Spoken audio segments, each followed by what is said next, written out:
En esta ocasión os hablaremos sobre el capítulo 9, enfermedades del aparato circulatorio de la CIE 10. Recordad que podéis parar el vídeo en cualquier momento y si os gusta, dadle a me gusta o dejad un comentario abajo. Bien, el corazón es el órgano principal del aparato circulatorio. Está situado en la cavidad torácica, detrás de las costillas y del esternón. Está formado por tres capas. El endocardio, que es una capa serosa que recubre las paredes internas del corazón, el miocardio, que es una capa gruesa de músculo liso, muy característico, capaz de conducir muy fácilmente las contracciones, y el pericardio, que es una capa externa fibroserosa que envuelve al corazón en un saco y que lo separa de las estructuras adyacentes, amortiguando así el roce durante las contracciones. La principal función del corazón es la de bombear la sangre por todo el sistema vascular y distribuirla en función de las necesidades metabólicas de la persona.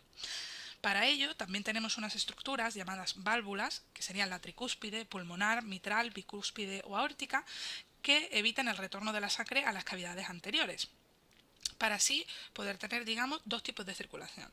La circulación menor, que va desde los pulmones al corazón, o bueno, está comprendido entre estas dos estructuras, y la circulación mayor, que estará comprendido entre el corazón y el resto del cuerpo.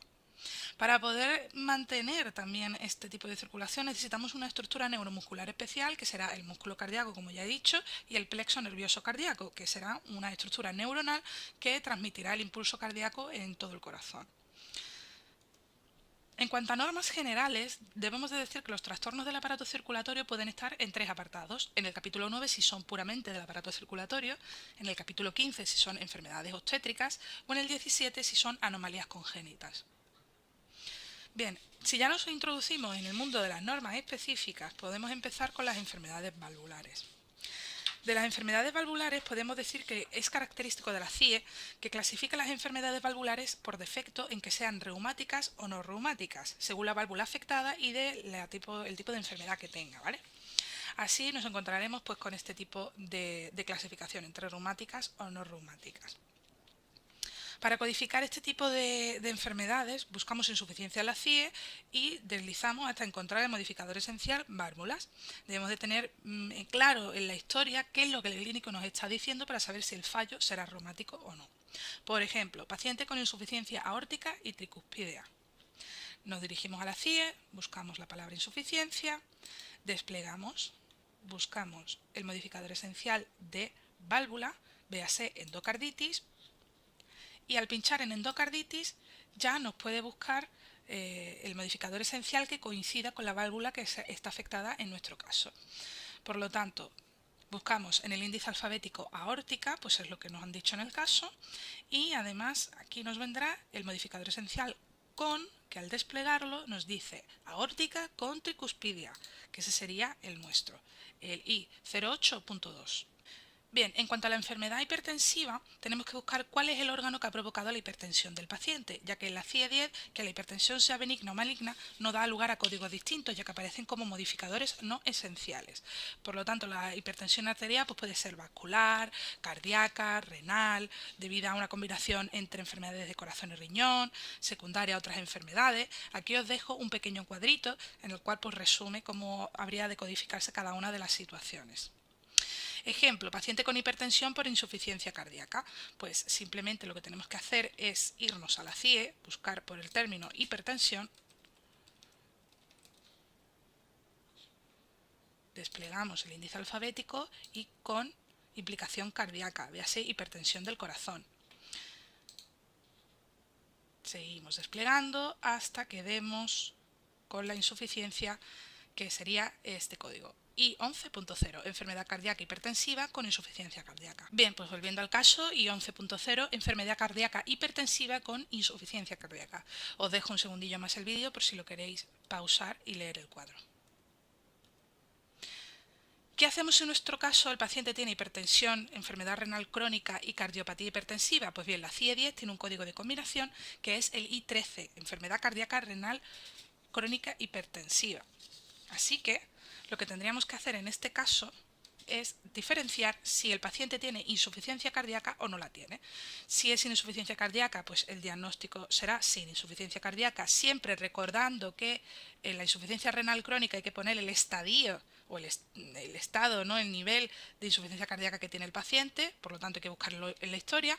Y en el caso de que nuestro paciente pues, tenga insuficiencia cardíaca, pues habrá que poner un código que viene de combinación, como ya he dicho antes, y además poner otro secundario que diga el estado de la insuficiencia renal crónica y un I50 que identifique, siempre que identifique el tipo de insuficiencia cardíaca que estamos enfrentando con el paciente. Bien, si nos pasamos a la insuficiencia cardíaca, tenemos que tener en cuenta dos ejes principales para la codificación de la insuficiencia. Primero, especificación del componente izquierdo si lo hubiera, porque eso puede llevar a un edema de pulmón o a otro tipo de patologías, y la naturaleza del fallo, que puede ser sistólica, diastólica o ambos. El quinto carácter especifica si es aguda o si es crónica. Y codificación múltiple, si es necesario, se refiere a que debemos de codificar todo tipo de insuficiencias cardíacas que el paciente pueda tener si tiene varias. Si tiene fallo cardíaco reumático, pues será la insuficiencia cardíaca reumática más el tipo de insuficiencia cardíaca, es decir, qué válvula está afectada o qué afectación tiene para que esa persona pues le esté fallando el corazón. Os dejo aquí un cuadro, ¿vale?, para el tipo de insuficiencia cardíaca relacionado con procedimiento, con prótesis, que esto puede ser casos muy comunes y que a veces puede dificultar un poco el tema de la combinación de los códigos. Cardiopatía isquémica. Pues en este caso lo que está pasando en el corazón es que le está faltando el riego sanguíneo y por lo tanto podemos estar hablando de infarto agudo de miocardio, ¿no?, que lo vamos a ver mucho a la hora de la codificación. Algo muy importante que tiene que tener el codificador en cuenta es que en las 4 primeras semanas tras un infarto agudo de miocardio se codifica como infarto en estado agudo, todavía agudo, y tras las 4 primeras semanas ya se puede codificar como infarto antiguo. Es una regla que establece la CIE. El ENIAN subsiguiente será pues cuando se nos repita ese infarto dentro del llamado periodo ventana de esas 4 semanas. Hay que indicar la cara del miocardio afectada. Esto quiere decir que tendremos códigos en la CIE especificados para si el infarto es de cara anterior, de cara inferior, de otra localización o el no especificado.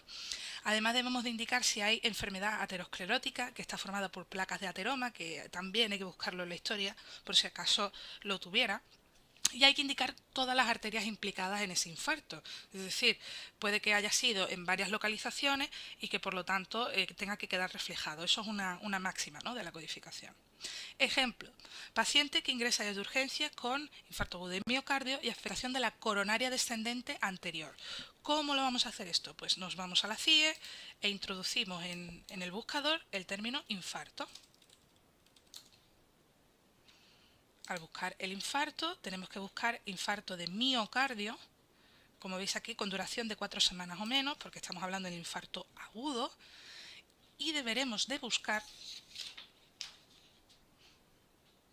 con elevación del ST. Esto es algo que ahora explicaré, porque es un tipo de onda electrocardiográfica que tenemos que buscarlo. Y buscamos con implicación de. Aquí estamos, con implicación de. Y ahora ya pues tenemos todas las arterias más o menos resumidas que podemos encontrarnos en el corazón, ¿no?, o que la CIE pues le da un código a cada una. Nosotros estaremos buscando una coronaria que será la descendente anterior. Y 21.02. Aquí aparece también.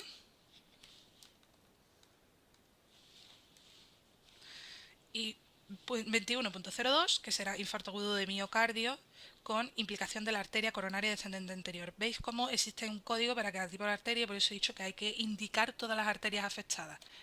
De la aterosclerosis coronaria es interesante buscar que si en el caso nos pone enfermedad de un vaso coronario, porque debemos de añadir códigos que digan enfermedad cardíaca aterosclerótica. Además podemos definir si la placa es rica en lípidos, está calcificada, etc.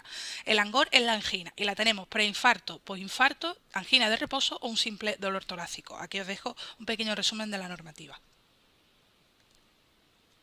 El escasez y el escasez. Esto no es más que siglas para decir que ha habido un síndrome coronario agudo con o sin elevación del segmento ST, que es un segmento que se ve en los electrocardiogramas. Existe una gran variedad de formas en las cuales el clínico puede expresar lo que ha tenido el paciente y el codificador tiene que saber si es con o sin elevación del ST, o si no directamente la CIE te va a asignar un código para cada tipo.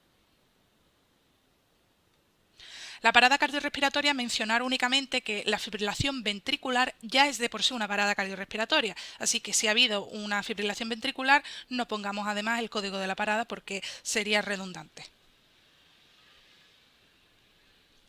Los trastornos cerebrovasculares pueden ser hemorrágicos porque ha habido un derrame cerebral o bien porque ha habido un infarto, un ictus o una ACV.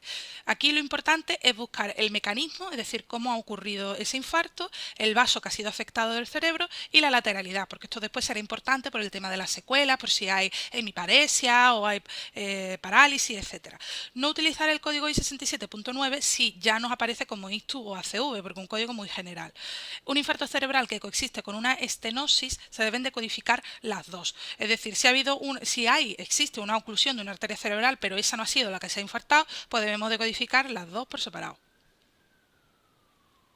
Aquí os dejo un pequeño cuadro resumen de los distintos normativas que existen para los trastornos cerebrovasculares. Ejemplo, paciente que ingresa desde urgencias con ictus trombótico a la altura de la arteria cerebral posterior derecha. Se le administra trombolítico y pasa a UCI con ventilación mecánica invasiva. Pues bien, nos vamos a la CIE, buscamos infarto cerebral, desplegamos el índice alfabético debido a trombosis de arteria cerebral. Como vemos que el alfabético no se despliega más, nos vamos a la lista tabular y buscamos el código que coincide con arteria cerebral posterior derecha, que es el I63.331. Bien, pues una vez dicho todo esto, hay que os plantee un caso un poquito más real a los informes de alta de los hospitales y nada, leed el caso tranquilamente, indicadlo, buscar las siglas en el diccionario de siglas médicas, en el SEDOM, y bueno, espero que consigáis sacar el mayor número de códigos posible para el vídeo e intentar resolverlo. Un poquito más adelante te dejo las soluciones.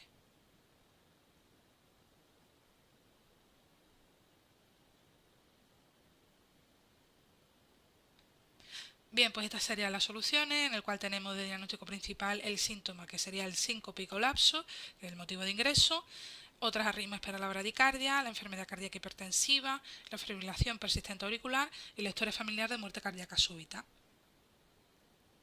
Después de todos esos datos, estos serían los códigos que quedan. Bueno, espero que haya servido de ayuda el vídeo y nos vemos en otra ocasión. Hasta pronto.